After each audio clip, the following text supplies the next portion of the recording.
Hello and welcome to the next video series, which is current electricity. Uh, Let us quickly jump into it. First, let us do the definition of current. Uh, Current, if there is a conductor and charges are flowing in a particular direction inside a conductor, then current is defined as the rate of flow of charges. Current is nothing but flow of charges, but to be more precise, it is the rate of flow of charge. So if the charges are flowing uniformly in time, so I can write it as I is equal to Q by T. However, if the charges are flowing at different, so this is my time, this is my Q. If the, let me take a cross section here. So across this surface, sometimes more charge is passing, sometimes less charge is passing. Again it increases, again it decreases. So if the rate of flow of charge is variable, then I can define current in any specific instant of time, say at t1. So current at this instant will be different, at this instant will be different, at this instant it will be different, at this instant it will be different.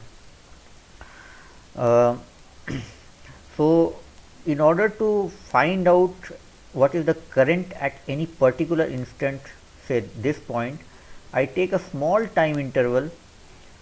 So I take a very small time interval and find out what is the total charge which has flowed across the conductor, in that small interval of time.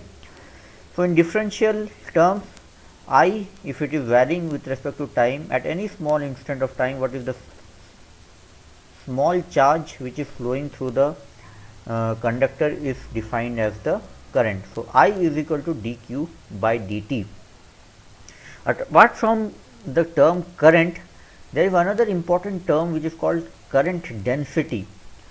So current can vary across time also, or current may be different at different points. So current at this point may be different, at this point may be different, current at this point may be different, current at this point may be different. So let me take a general cross sectional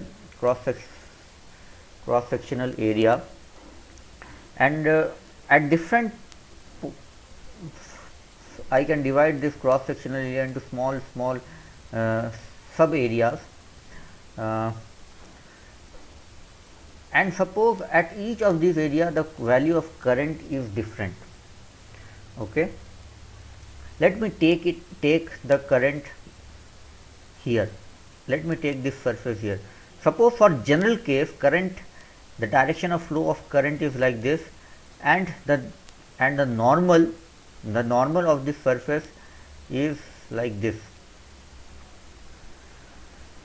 Okay, so to find the current, I can introduce another term which is called current density,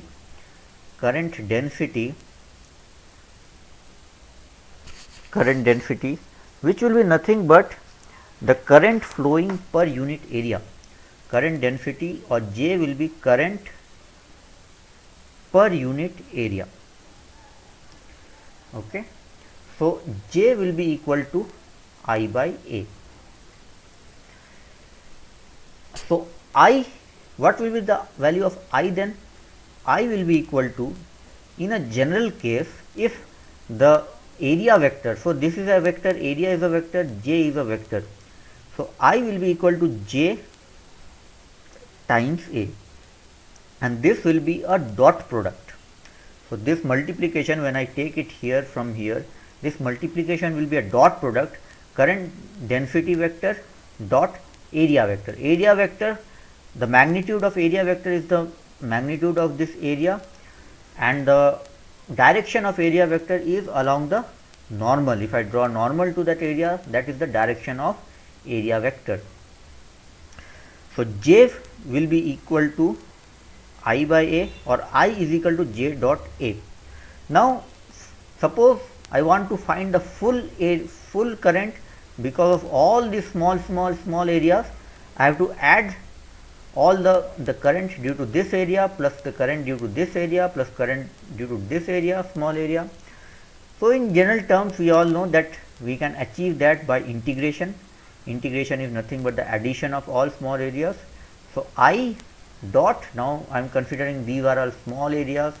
So this is a small area dA, this is a small area dA. So integration of I dot dA. With this background in mind, now we will be able to move on to the next important topic, which is known as the drift velocity. Drift velocity. So whenever a current is flowing, just to give you a microscopic view of the things which are happening at this level. So whenever I say that current is flowing, that means the charges. So suppose this is plus, this is minus.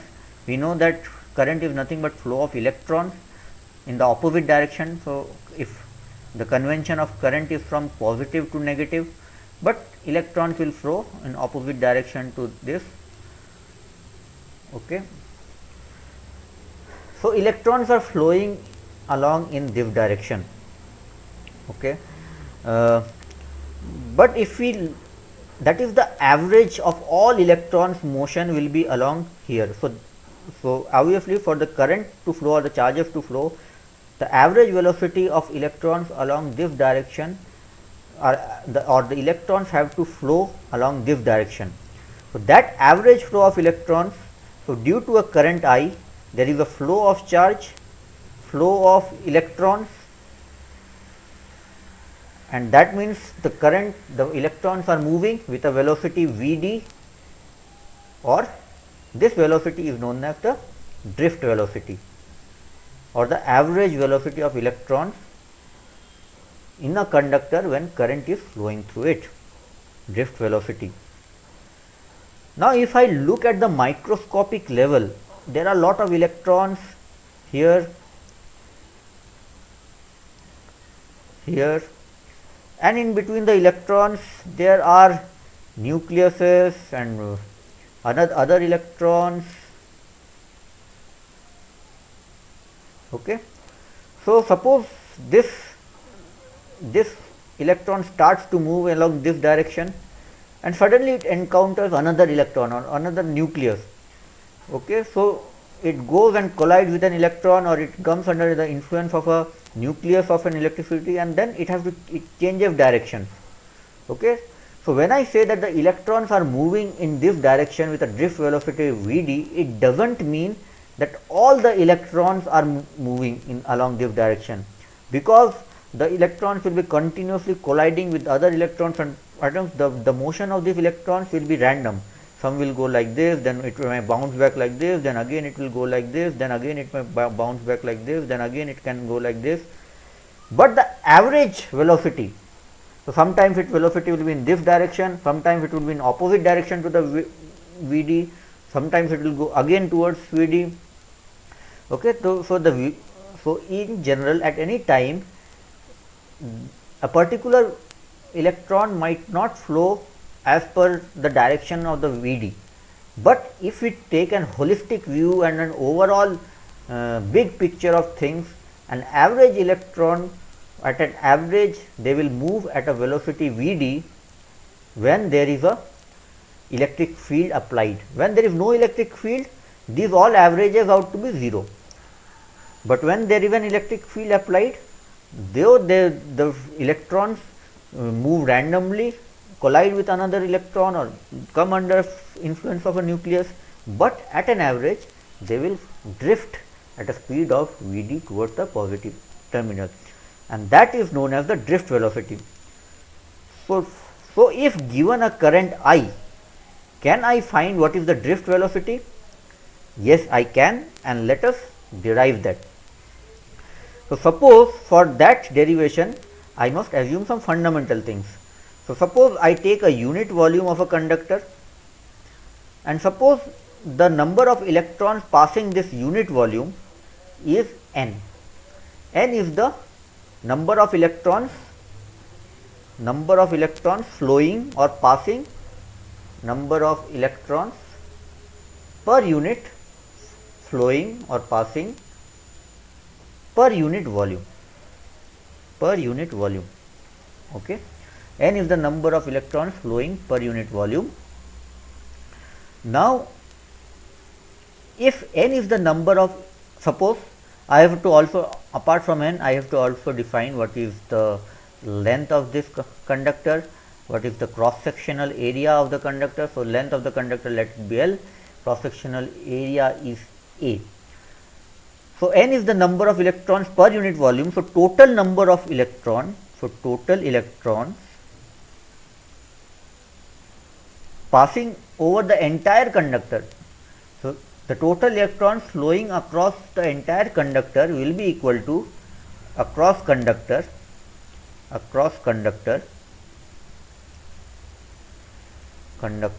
will be equal to the number of electrons per unit volume multiplied by the total volume, and the total volume of this conductor will be cross sectional area multiplied by L.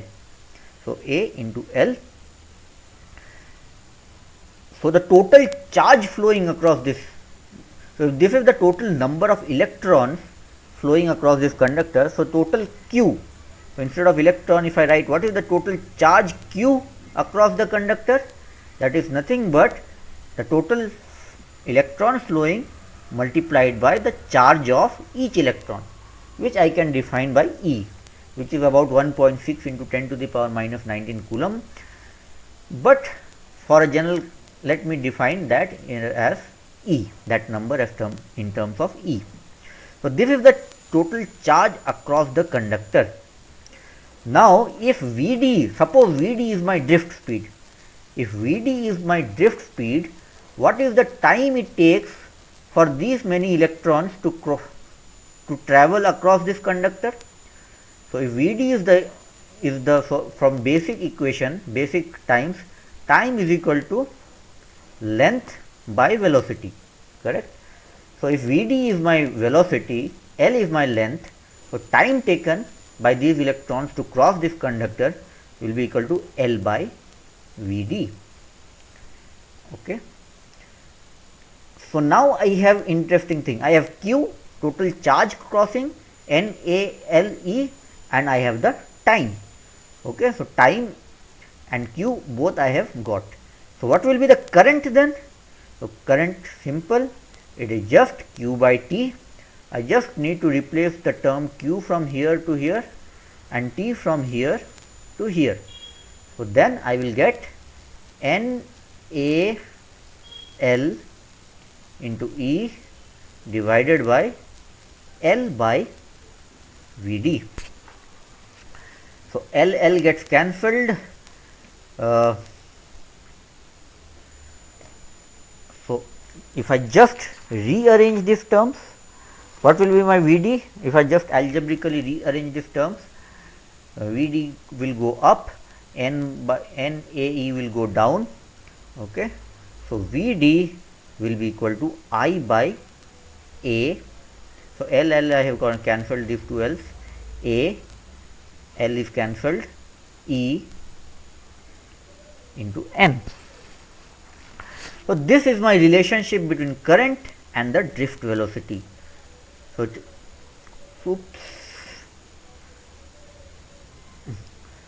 So I by A E N. A is the cross sectional area of the conductor, E is the charge per unit electron, and N is the total number of electrons per unit volume.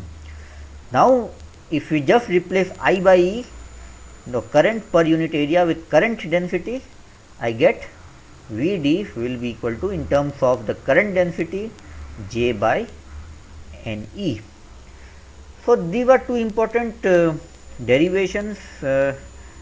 Some numerical problems generally comes in this with this area, and so it is good to remember this formula and derivation, and also it helps us to understand the microscopic level what happens and how the velocities of the electrons are related with the current flowing across the conductor. So now moving on to the next topic, which is just a revision of some of what you might have already done in your lower classes, which will be Ohm's law.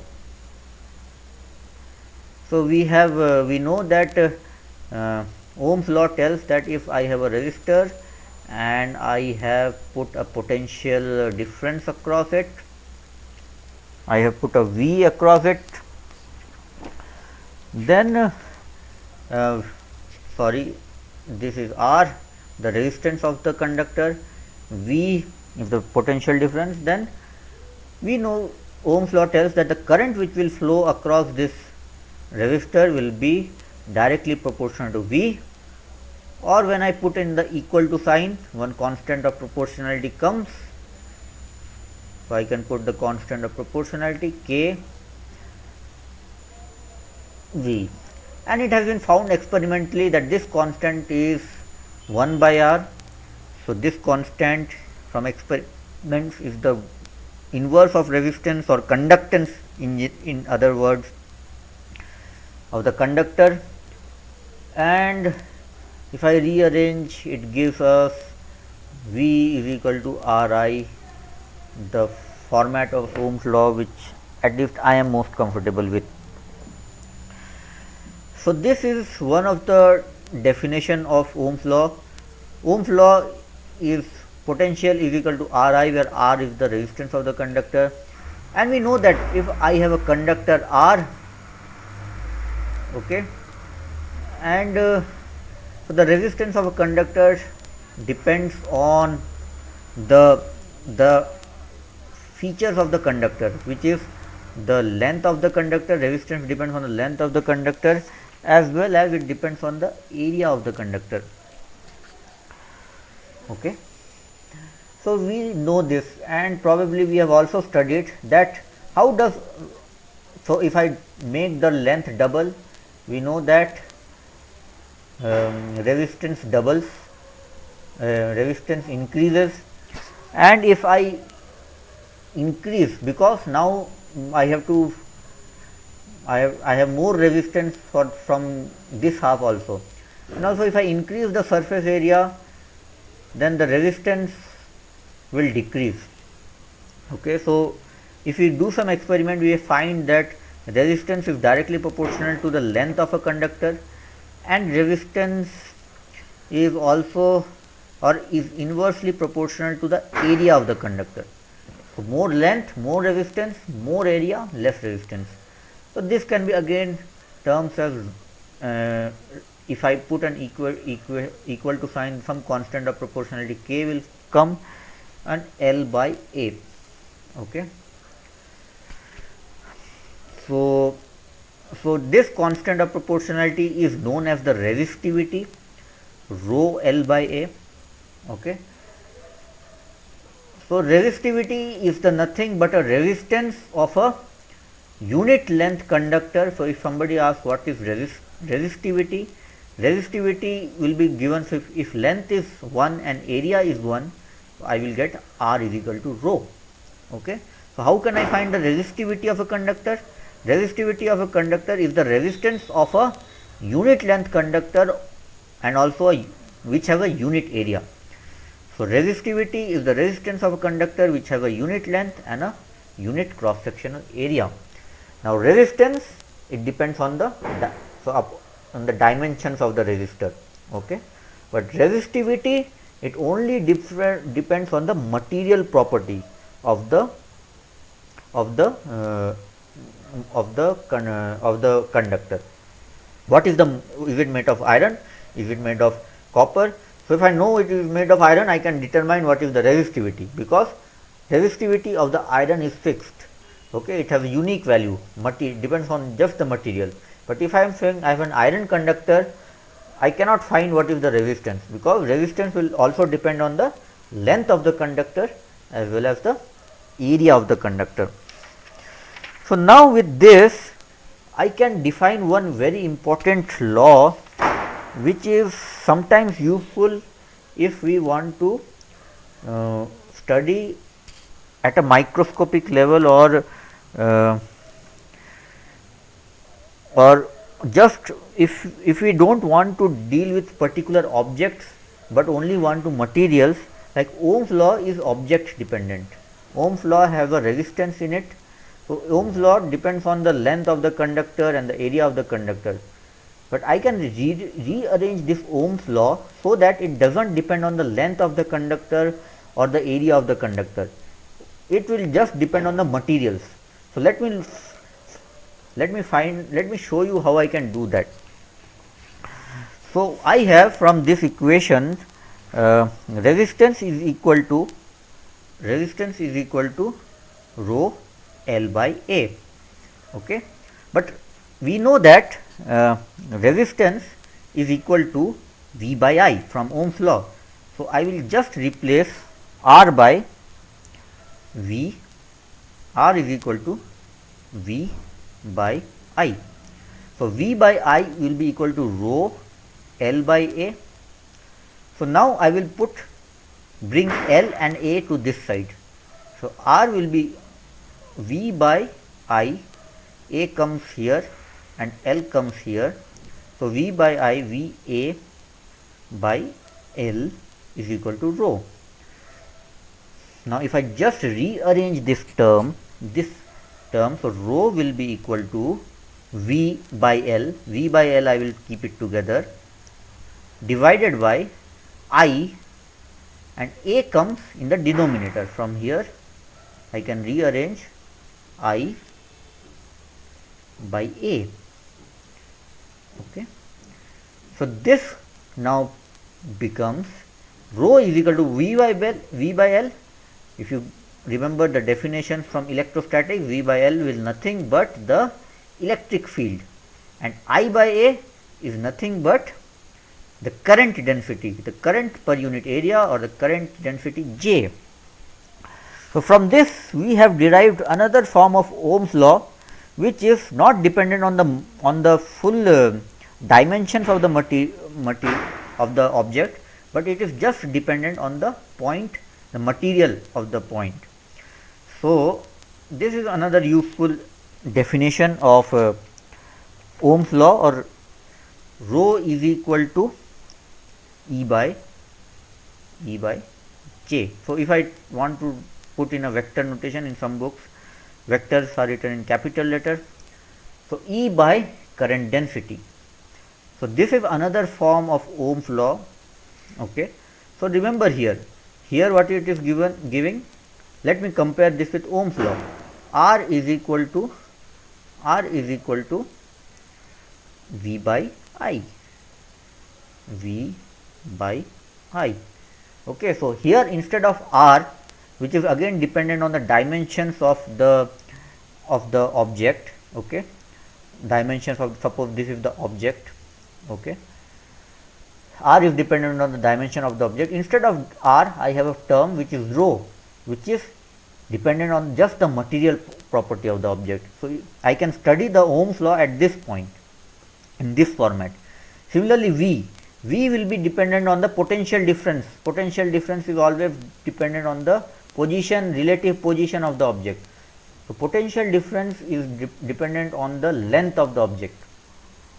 But instead of that, here the corresponding term is the J, E. E is defined by points. Okay, E has nothing to do with the next point or what is the length of this object. Electric field at a point I can easily define without the taking help of the length term or the area term or anything else. Similarly, the J is the current density at a point. Okay, so here again this is J is again per unit area. So again here the dimension of the object is eliminated. So this is the utility of having the Ohm's law in this format. This format I can study a space from a point at different points. Ohm's law I will not be applied if I only know the property of this point, that this is the material, this is the electric field, and this is the current density. Okay, I will not be able to apply Ohm's law in this form. Okay, but I will be able to apply the Ohm's law in this form, because this form is just dependent on the point. So why I am telling this is, in future if you pursue physics, you will more be using this form of Ohm law rather than this form of the Ohm law. Uh, so this covers our derivation of the and a brief discussion of the Ohm's law. I also want to cover the microscopic view of the Ohm's law. Prove that uh, so we have rho is equal to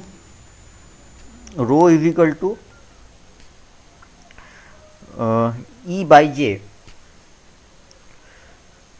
We just derived this E by J. Let us discuss the macroscopic view. Like Ohm's law says that E by J or V on I are proportional, and this is really a constant thing. Let us prove that this is a constant thing.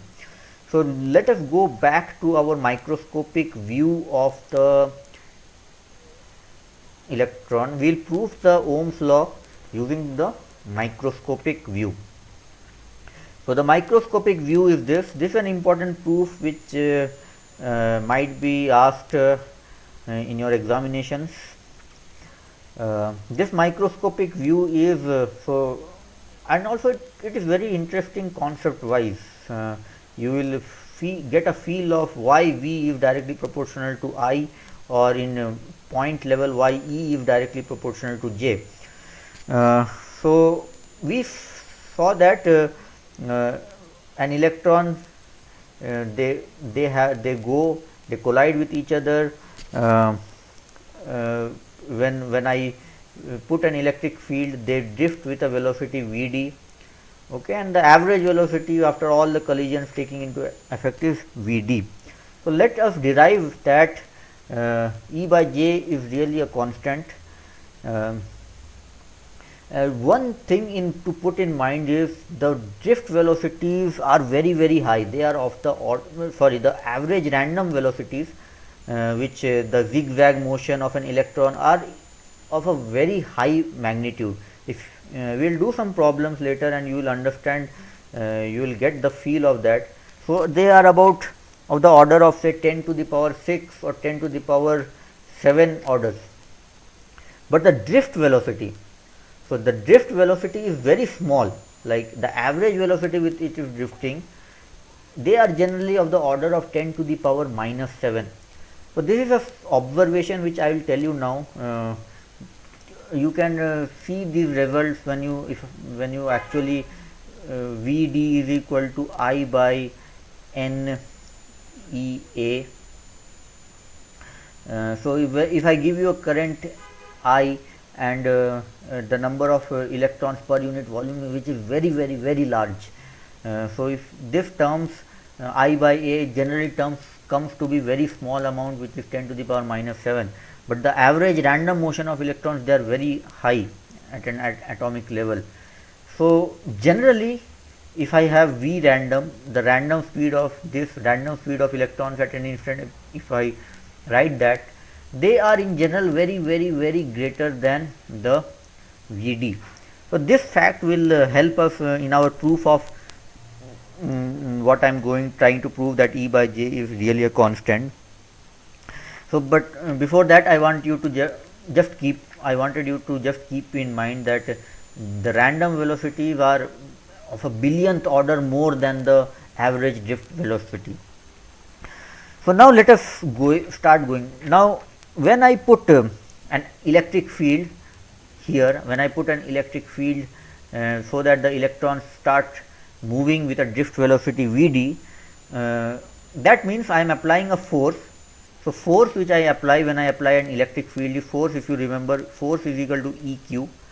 Electric field is nothing but the force per unit charge. So the total force experienced by one electron when I apply an electric field E will be equal to Eq, or I can write it as E charge of an one electron EE, where E is the charge of one electron. And so the acceleration, so each electron is experiencing a force, so they are getting accelerated. So that acceleration I can write it as acceleration is equal to force per unit mass, force by mass, or is equal to E E by m. Okay. So if this is the acceleration, then what will be the average time? Okay, what will be the velocity, drift velocity? Suppose this electron is going, okay, it collides with this electron, its velocity becomes 0, and again it accelerates, and after time tau, after the time tau, before it before it hits another electron, its velocity, it attains certain velocity, and the average of that velocity of all the electrons will be the drift velocity. Okay.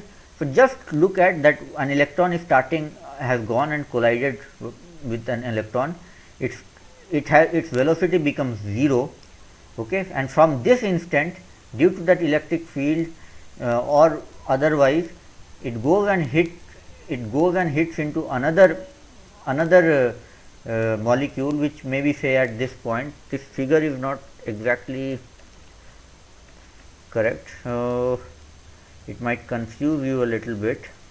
So suppose, okay, so here it goes and hits this, okay, and again after some time, or this is the electron, it goes and hits this, its velocity becomes 0 after hitting this, but due to this electric field it starts accelerating, and again after some time it goes on hits this electron, and this will happen for all the average electrons. And so the average velocity which all the electrons will reach is the drift velocity. So drift velocity, and the time interval between two collisions, say, is tau. Okay, so what will be the Vd, or the average velocities, if the average collision interval of the all electrons is tau? So average drift velocity will be the acceleration. This is the average acceleration which will be there because of this electric field of the net all charges. So average acceleration will be equal to E by m, and the average velocity will be, which is the drift velocity, will be the average acceleration times the average time between each collision. So this will be equal to E, just replacing the value of AV from here to here, E by m into tau. So this is the average drift velocity. So now we know that Vd, okay, Vd is E by tau into m, which is also equal to, if you remember the formula of the drift velocity, it was equal to J by Ne. So because this is an average drift velocity, it should be equal to J by Ne. Okay. So now what I am going to do, I am going to rearrange, I will put E by J. So let us, from this formula, let me find out what is E by J. Excuse me.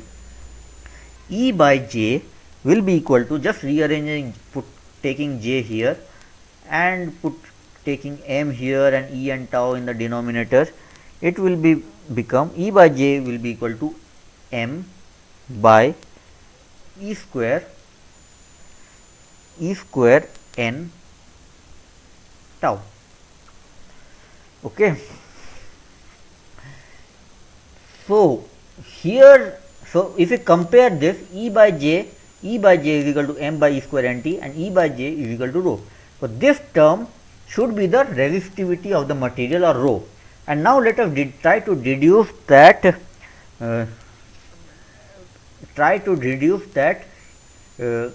that this is actually a constant. So m, what was m? M was nothing but mass of an electron. We know that mass of an electron is constant. E squared, E is also a constant. The charge of an electron, which is 1.6 into 10 to the power minus 19 coulomb, this is also constant in nature. What is the n? N is the number of electrons per unit volume. So for a given material, say iron or copper, so that's why resistance is dependent on the material. It is not same for all materials, but for a given material, say iron, the number of electrons per unit volume is also constant. That is the property of that material. So this term m by E square n tau is also a property of material. And let us come to the tau. Tau is the average time between the collision. Okay. So average time between two collisions will not depend on, so suppose it collides like this, then it randomly goes like this, and then it randomly goes like this. Okay. Average velocity will be drift velocity, but while the random velocity, these are the random velocities, and random velocities we have just looked that random velocities are very larger than the drift velocity. We just discussed some time back. So drift velocity can be ignored if we consider the with respect to the random velocity. So the tau or the average time between the collisions, because random velocity is much higher than the average drift velocity of all the electrons, the random velocity of one electron is much higher than the average drift velocity of all the electrons. That's why the average time for the collision for one electron will depend on the random velocity, and it will not, electric field which will not affect the time of collision, time between collision. So this also is constant. So E by J is equal to m E square n tau. This is the proof that E by J is actually a constant which depends only on the material of the conductor. So see you in the next video for some more concepts of the electric current.